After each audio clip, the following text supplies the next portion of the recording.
주 예수 그리스도의 은혜와 하나님의 사랑과 성령의 교통하심이 너희 무리와 함께 있을지어다. 아멘. 예. 아멘이십니까? 어디서 많이 들어본 구절이죠. 언제 들으셨어요? 예, 축도죠. 성경 구절 읽고 다 예배 끝났구나, 그리고 나가지 않은 분이 계셔서 참 감사합니다. 제가 수원에서 사역하고 있을 때 제가 강도사였고, 강도사 나이 때문에 2년을 했습니다. 그리고 이제 목사 안수를 1993년도에 제가 이제 목사 안수를 1996년도에 목사 안수를 받았습니다. 그때 제가 시은소교회 대학부를 또 담당 교육자로 지도하고 있었는데 10월 달에 목사 안수를 받았어요. 1996년 10월 달에. 그리고 그 원래 1년간의 일정이 이제 짜여져 있는 가운데 대학부 전체 휴일을 맞이해서 이천에 있는 도두람산으로 등반을 갔어요. 그래서 그때 한 30-40명 간 것 같아요. 등반을 가가지고 예배를 드린 거예요. 근데 그때가 언젠가 하면 제가 목사 안수 받고 나서 처음 예배를 드리는 때예요. 그 전까지는 강도사였고, 바로 목사 안수 받고 그 주간에 이제 이렇게 올라가게 된 겁니다. 등산을 하게 된 겁니다. 산 거의 정상에 이르러서 예배를 드렸어요. 예배를 드리고, 그리고 이제 설교가 마쳤어요. 기도하고 설교 마쳤어요. 그리고 제가 이제 목사 안수 받았으니까 축도를 할 수 있잖아요. 그래서 축도를 했습니다. 그랬더니 그 중에 한 여학생이 축도를 따라하는 거예요. 그 전까지 제가 강도사였으니까 늘 마칠 때 주기도문으로 마쳤어요. 하늘에 계신 우리 아버지요. 같이 이제 주님 가르쳐 주신 기도를 드렸죠. 축도를 하는데 어디서 많이 듣던 거니까 자기도 모르게 무의식 중에 이제는 우리 주 예수 그리스도의 같이 따라하는 거예요. 예. 걔만 혼자. 그러다가 뭐가 이상했는지 중간에 그만두더라고요. 한 거죠. 그 축도가 다 끝났습니다. 그랬더니 아이들이 막 키득키득대면서, 야, 너 축도를 따라하냐? 네가 목사님이냐? 축도를 따라하게. 예. 그랬던 기억이 납니다. 지금은 시집가서 애기 낳아서 잘 살고 있습니다. 초등학교 교사예요. 예. 우리가 참 예배 마칠 때 보통 축도로 마치는데, 그런데요, 여기서 하나님의 은혜가 강조됩니다. 정말 중요한 단어예요. 교회 안에서 은혜라는 말을 많이 사용하죠. 은혜라는 말을 많이 사용합니다. 많이 듣기도 합니다. 시작 성경에 은혜라는 단어가 얼마나 많이 나오는지 몰라요. 신약 성경에 보면 특별히 서신서라는 것은 편지죠. 그래서 신약 성경의 뒤에 서자 붙은 것은 다 편지예요. 특별히 서신서에 보면 은혜로 시작해서 은혜로 마칩니다. 거의 그래요. 갈라디아서 1장 3절 말씀, 우리 하나님 아버지와 주 예수 그리스도로부터 은혜와 평강이 있기를 원하노라, 이렇게 말씀하고 있어요. 그리고 6장 18절 말씀, 마지막 끝나는 부분이죠. 형제들아, 우리 주 예수 그리스도의 은혜가 너희 심령에 있을지어다. 아멘. 이렇게 마치고 있어요. 에베소서도 마찬가지입니다. 하나님 우리 아버지와 주 예수 그리스도로부터 은혜와 평강이 너희에게 있을지어다 말씀하고 있고요. 에베소서 6장 24절 말씀, 우리 주 예수 그리스도를 변함없이 사랑하는 모든 자에게 은혜가 있을지어다 이렇게 마치고 있어요. 빌레몬서 1장 3절 말씀, 하나님 우리 아버지와 주 예수 그리스도로부터 은혜와 평강이 너희에게 있을지어다 라고 빌레몬서가 시작되고 있고요. 25절 말씀에는 우리 주 예수 그리스도의 은혜가 너희 심령과 함께 있을지어다 로 빌레몬서가 마치고 있습니다. 베드로후서도 마찬가지예요. 사도 바울의 서신서뿐만 아니라 베드로 사도도 베드로후서 1장 2절에 하나님과 우리 주 예수를 알므로 은혜와 평강이 너희에게 더욱 많을지어다 라고 말씀하고 있고요. 또 베드로후서 3장 18절 말씀 마지막이죠. 오직 우리 주 곧 구주 예수 그리스도의 은혜와 그를 아는 지식에서 자라가라. 영광이 이제와 영원한 날까지 그에게 있을지어다 라고 말씀하고 있어요. 은혜로 시작해서 은혜로 마치고 있습니다. 자, 왜 이와 같이 은혜를 강조했을까요? 왜 예배의 마지막에 축도를 하면서 은혜가 있을지어다로 마무리를 예배를 마치겠습니까? 이것은 그만큼 중요하다는 것입니다. 올 한 해를 마무리하는 시점에 우리가 와 있습니다. 이 시점에 그 다른 무엇이 아니라 하나님의 은혜를 마음에 새기고 그 은혜로 잘 마무리할 수 있는 저와 여기 계신 모든 성도님들 다 되시기를 주님의 이름으로 축원합니다. 그래서 오늘 말씀의 제목이 은혜로 마무리하는 한 해입니다. 한번 크게 외쳐보겠습니다. 은혜로 마무리하는 한 해. 아멘. 그러면 은혜는 과연 무엇입니까? 그레이스, 은혜는 과연 무엇인가? 구약에서 창세기 6장 8절에 노아는 하나님께 은혜를 입은 자다 이렇게 말씀하고 있는데 그 은혜는 바로 헨이라는 단어입니다. 하나님이라는 단어에서 유래를 했는데요. 불쌍히 여기다, 아랫사람에게 호의를 베풀다라는 단어에서 파생된 것입니다. 하나님께서 경건한 자와 고생하는 자 인도해 주시고 사랑을 베풀어 주시는 것, 그 긍휼과 은총 등을 의미합니다. 신약 성경에서 은혜는 카리스라는 단어로 이렇게 표현이 됐는데 그것은 선물을 말합니다. 하나님의 그 놀라운 사랑, 특별히 그리스도를 통해서 나타난 하나님의 구속의 은혜를, 그 사랑을 말할 때 이 그레이스, 카리스라는 단어를 썼습니다. 로마서 5장 8절 말씀이 이 은혜를 잘 설명해 주는 말씀이에요. 우리 로마서 5장 8절 다 같이 읽겠습니다. 우리가 아직 죄인 되었을 때에 그리스도께서 우리를 위하여 죽으심으로 하나님께서 우리에 대한 자기의 사랑을 확증하셨느니라. 아멘. 이게 바로 은혜. 은혜는 무엇인가 했을 때 로마서 5장 8절 말씀, 이것이 은혜다 라고 말하면 딩동댕 정답이에요. 과연 은혜는 무엇입니까? 보통 교회에서 은혜라고 했을 때 그냥 두rum실 넘어가는 게 은혜인 걸 아는 사람이 있어요. 뭘 이렇게 실수를 해놓고도 야, 은혜 가운데 좀 봐줘.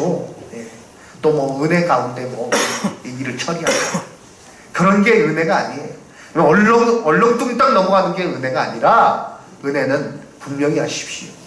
하나님의 그 놀라운 사랑 가운데 예수 그리스도를 우리에게 보내주시고, 그래서 구원을 주신 것, 선물로 구원을 주신 것, 그것이 하나님의 은혜인 것입니다. 사도 바울은 은혜로 우리가 구원받은 것임을, 전적으로 은혜로 구원받은 것임을 강조하고 있습니다. 에베소서 2장 4절로 5절 말씀 우리 다같이 다시 한번 읽겠습니다. 긍휼이 풍성하신 하나님이 우리를 사랑하신 그 큰 사랑을 인하여 허물로 죽은 우리를 그리스도와 함께 살리셨고 너희는 은혜로 구원을 받은 것이라. 아멘. 무엇으로 구원을 받았다고요? 은혜요. 전적인 하나님의 선물이에요. 사랑 가운데 우리를 긍휼하심으로 예수님을 보내주시고 예수님으로 인하여서 우리가 구원을 얻은 것입니다. 그것이 은혜입니다. 내 재주로 구원받은 것 아니에요. 내 공로로 구원받은 것 아니에요. 내 의가 하나님 앞에 상달되어서 그 의로 말미암아 구원받은 것 아닙니다. 전적으로 하나님의 사랑이요 그 은혜 가운데 우리가 구원받은 줄로 믿습니다. 이것이 처음으로 우리 마음 가운데 굳게 있어야 된다는 것입니다. 서신서에서 그렇게 강조하는 것, 그 편지를 내용을 쭉 쓰고 나서, 그리고 나서 마지막에 가장 이제 중요한 말, 너희에게 그 하나님의 은혜가 있기를 원한다, 너희 마음속에 그 은혜가 넘치기를 원한다 라고 당부를 하는 거예요. 가장 중요한 그런 내용으로 당부를 하는 것입니다. 사랑하는 성도 여러분, 우리가 신앙생활을 한다고 하는데요, 하나님의 은혜가 내 마음속에서 사라지면 그 신앙생활은요 그냥 껍데기밖에 없는 거예요. 아무런 능력을 발휘하지 못해요. 오늘 차를 다 타고 오셨죠? 교회 주차장에 차가 많이 세워져 있는데 어떤 차가 한데 멋있는 차가, 정말 비싼 차가 있다고, 세워져 있다고 가정하십시다. 그런데 뭐 몇 달이 지나도 움직이질 않아요. 그래서 뚜껑을 딱 제가 열어 보았다 생각했을 때 보니까 안에 엔진이 없어요. 그러면 그 차는 무엇입니까? 그냥 모형이에요. 멋있어 보여도, 뭐 금으로 칠해놨어도 그냥 모형이지 자동차 역할을 못하는 거예요. 하나님의 은혜는 그런 것입니다. 우리의 심령 가운데 이 하나님의 사랑과 그 베풀으신 그 은혜, 그것으로 인해서 내가 구원받았다는 것이, 이것이 사라지는 그날에 신앙은 껍데기만 남는 거예요. 예배 드리지만, 예배 자리에 나와 있지만 예배자는 되지 못해요. 그의 입으로 노래는 부를 수 있어도 찬양은 드리지 못해요. 그가 나와서 열심히 어떤 일은 할 수 있어도 그러나 하나님 앞에 봉사하는 일은 되지 못합니다. 우리는 그래서 이 은혜가 우리 가운데 식어지지 아니하도록 나 같은 죄인 살리신 그 은혜 놀라워. 존 루튼 목사님이 저로 구원해 주신 그 하나님의 은혜에 감사해서 늘 그 찬양을 부르며 그 고백으로 나갔던 것처럼 우리의 일생을 통해서 이 은혜를 잊지 아니하고 지내야 될 것이요, 특별히 이 마지막 때에 하나님의 은혜를 우리가 기억하며 그 은혜로 마무리하는 저와 여기 계신 모든 성도님들 다 되시기를 주님의 이름으로 축원합니다. 매 서신서마다 은혜가 있을지어다 라고 마쳤던 이유, 정말 우리가 이것을 생각해야 되고, 이 은혜를 다시 한번 이 시간에 되살릴 수 있는, 다시 한번 마음에 새기시는 우리 성도님들 되시기 바랍니다. 그러므로 이제 은혜로 우리는 마무리를 해야 되는데, 그것은 곧 무엇을 의미하는가? 감사로 마무리한다는 것을 의미하는 것입니다. 놀라운 하나님의 은혜가 내 안에, 내 심령 가운데 넘칠 때 우리는 모든 환경을 넘어선 감사를 할 수 있습니다. 한 해를 지내면서 아쉬움도 또 후회스러운 것도 있을 줄 압니다. 그때 내가 그 땅을 샀어야 돼. 내가 그때에 거기에 투자를 했어야 돼. 내가 그 사람은 놓치지 말았어야 돼. 또 뭐 여러 가지 아쉬움이 있죠. 그러나 분명한 것은 무엇입니까? 그런 것으로 우리가 한 해를 마무리한다면 그것은 참 불행한 일이에요. 늘 후회밖에 남지 않을 일이죠. 그러나 우리는 감사로 마무리할 수 있는 그런 자가 되어야 되는데, 그것은 바로 하나님의 은혜를 기억할 때 가능한 것입니다. 하나님께서 2019년도 지켜주셨음을, 그 은혜 가운데 우리를 보호해 주셨음을 기억하고 하나님 앞에 감사하는, 사랑하는 성도님들 다 되시기를 주님의 이름으로 축원합니다. 우리를 보호해 주셨습니다. 그 순간에, 그때에, 그 어려운 때에 나를 지켜주시고 나를 붙들어 주셨어요. 내 마음을 붙들어 주셨고요, 그때에 나를 하나님께서 품어주셨어요. 그렇기 때문에 지금 우리가 이 자리에서 예배드릴 수 있는 것입니다. 지난 1년을 돌아보시기 바랍니다. 얼마나 많은 일들이 있었습니까? 얼마나 많은 그런 사건들이 내 주변에 있었습니까? 그런데 하나님께서 그때 나를 지켜주셨다는 것이죠. 때로는 밤잠을 이루지 못하고, 때로는 아찔아찔한 그 순간, 그런데 하나님께서 지켜주신 것입니다. 시편 124편 1절 이하 6절의 고백과 같이 저로 우리가 하나님의 은혜 가운데 그 보호함 가운데 지금 있는 거예요. 시편 124편에서 시편 기자는 노래하고 있습니다. 이스라엘은 이제 말하기를 여호와께서 우리 편에 계시지 아니하셨더라면 우리가 어떻게 하였으리야.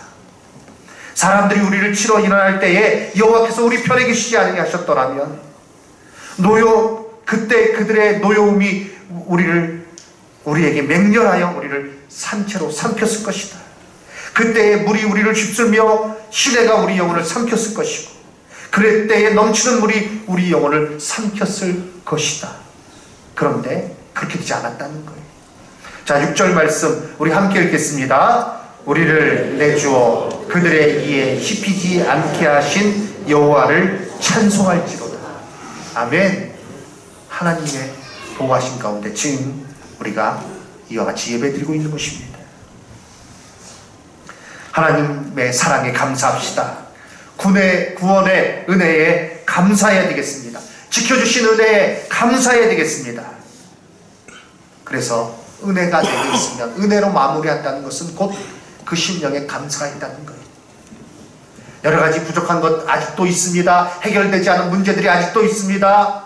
내가 계획했던 것들을 이루지 못했습니다. 그러나 하나님께서 지켜주셨기에 이 자리에 있다는 거예요. 그것을 그 구원의 은혜, 나를 지켜주신 은혜를 기억하며 감사로 이 한 해를 마무리할 수 있는 저와 여러분 다 되시기를 주님의 이름으로 축원합니다. 그리고 하나님께 감사할 뿐 아니라 또한 우리는 옆에 있는 자들에게, 사람들에게 감사해야 돼. 적으로 나를 위해서 기도해주고 돌보아주고 또 보이지 않게 도와주었어요. 그 가운데 지금 우리는 이 자리에 있는 것입니다. 우리는 옆에 있는 성도님들에게도 감사하며 그것이 하나님의 은혜를 받은 자의 마땅한 모습이에요. 감사하며 보내시기 바랍니다. 이제 마지막 대지로 은혜 중 소망으로 내일을 맞이합시다 입니다. 은혜로 지금까지 지내온 것을 깨닫는 자는 또한 내일의 소망을 그 은혜로 인하여 갖게 되는 것입니다. 하나님께서 은혜와 사랑을 베푸시는데 그것은 변합니까? 변하지 않습니까? 변하지 않는다고 성경은 분명히 말씀해 주고 있어요. 야고보서 1장 17절 말씀, 온갖 좋은 은사와 온전한 선물이 다 위로부터 빛들의 아버지께로부터 내려오나니 그는 변함도 없으시고 회전하는 그림자도 없으시다라고 말씀하고 있습니다. 이 같은 그런 변함없는 하나님의 은혜를, 그 사랑을 내 마음에 새길 때 우리는 소망이 넘치게 되고 두려움 없이 내일을 향해서 나아갈 수 있습니다. 하나님께서는 예레미야 선지자를 통해서 포로된 이스라엘 백성들, 나라를 잃어버린 이스라엘 백성들, 잡혀간 사람들을 향해서 당신의 생각을 가르쳐 주셨어요. 그것은 하나님의 계획이기도 합니다. 예레미야 29장 11절 말씀, 너희를 향한 나의 생각을 내가 아나니 평안이요 재앙이 아니니라. 너희에게 미래와 희망을 주는 것이니라. 우리가 미래와 희망을 논할 때 흔히 세상에서도 그런 얘기를 많이 듣습니다. 세상에서 희망적인 낙관론자들이 있어요. 야, 우리 한번 좀 희망을 갖자. 우리가 잘 된다고 한번 생각해보자. 우리가 할 수 있다고 한번 외쳐보자.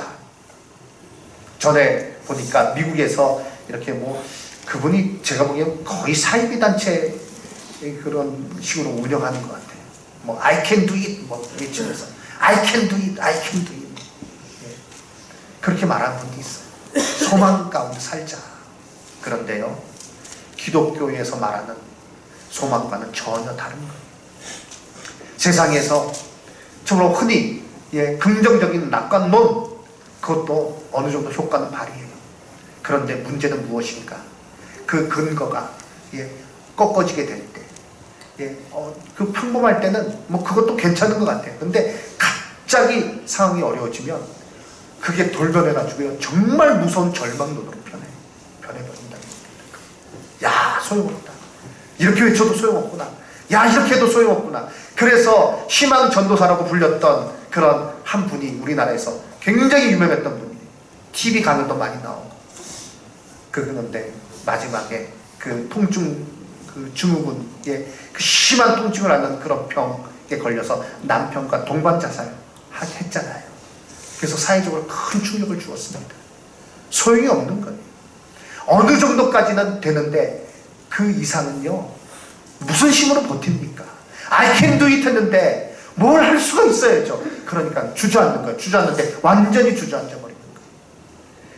성경에서 말하는, 하나님께서 말씀하시는 너에게 미래와 희망을 주는 것이다 라는 이 말씀하고, 그런 하나님 없이 우리 소망 가운데, 희망 가운데 내일을 바라보자, 이 말하고는 완전히 다른 것입니다.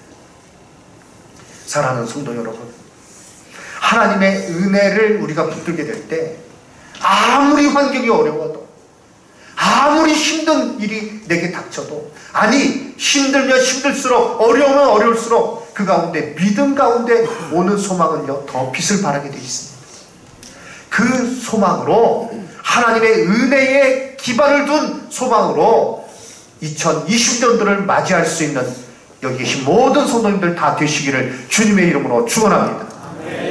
하나님의 사랑이 변치 않아요. 하나님께서 나를 지금까지 지켜주셨어요. 하나님의 은혜 가운데 나를 보호하여 주셨어요. 구원의 큰 선물을 내게 주셨어요. 그리고 그 사랑이 변치 않기에 2020년도 어떤 일이 벌어질지 모릅니다. 어떤 환경의 재앙이 우리에게 다가올 줄 모르고, 요즘은요 너무나도 급변하는 시대죠. 그 어떤 분은 그렇게 얘기하더라고요. 이 나라에서 못 살겠다, 외국으로 이민 가야겠다. 외국으로 이민 가면 해결이 됩니까? 해결 안 됩니다. 절대 해결 안 됩니다. 미국으로 그래서 이민 갔던 분 중에 이제는 다시 한국 땅으로 돌아오는 분이 많아요. 나가서 살아보니, 야, 거기서 거기다. 뭐 호주가 좋다, 뉴질랜드가 좋다, 가보십시오. 가서 고생하다가 와가지고 그래도 우리나라가 제일 좋아, 이런 분이요 얼마나 많은지 몰라요. 그러니까 어디가 문제가 아니에요. 사랑하는 성도 여러분, 우리는 정말 은혜를 가지고, 은혜로 2019년도 마무리하고 다가오는 새해 2020년을 맞이해야 될 줄로 믿습니다. 이제 말씀 마치겠습니다. 우리는 무엇을 가지고 이 시간에 어떤 생각 가지고 예배드리고 있습니까? 아쉬움, 답답함, 속상함, 그럴 줄 압니다. 그런 마음이 주변의 환경을 돌아보면 있어요. 그리고 어르신들은 연세를 먹잖아요. 연세를, 나이를 드시잖아요. 그럼 말씀하시는 거 보면 60대 때 다르고 70세 때 다르다는 거예요. 그리고 정말 80세가 되니까 정말 달라지더라, 그렇게 말씀하셔요. 사실 육신은 나이가 들음에 따라서 점점 쇠약해지는 것을, 그거는 뭐 어쩔 수 없는 일이에요. 그러니까 한탄 가운데 아이고 내가 죽지 못하고 살아간다, 이렇게 말하면서 이 연말 보내고 새해를 맞이해야 되겠습니까? 그것이 그리스도인에게 그 합당한 모습이겠습니까? 그리스도인의 합당한 모습이겠습니까? 아니지요. 우리는 변함없이 주의 은혜를 붙들어야 됩니다. 너희에게 은혜가 있을지어다, 너희에게 은혜가 있을지어다 라고 마지막으로 당부했던 거죠. 그 귀한 말씀을 이 시간에 마음에 새기고 하나님의 은혜를 붙들므로 그 안에서 감사하시고, 그 안에서 소망을 가지시고 이 한 해를 잘 마무리하셔서 하나님 앞에 복되게 또한 새해를 향해서 나아갈 수 있는 저와 여기 계신 모든 성도님들 다 되시기를 주님의 이름으로 축원합니다. 아멘.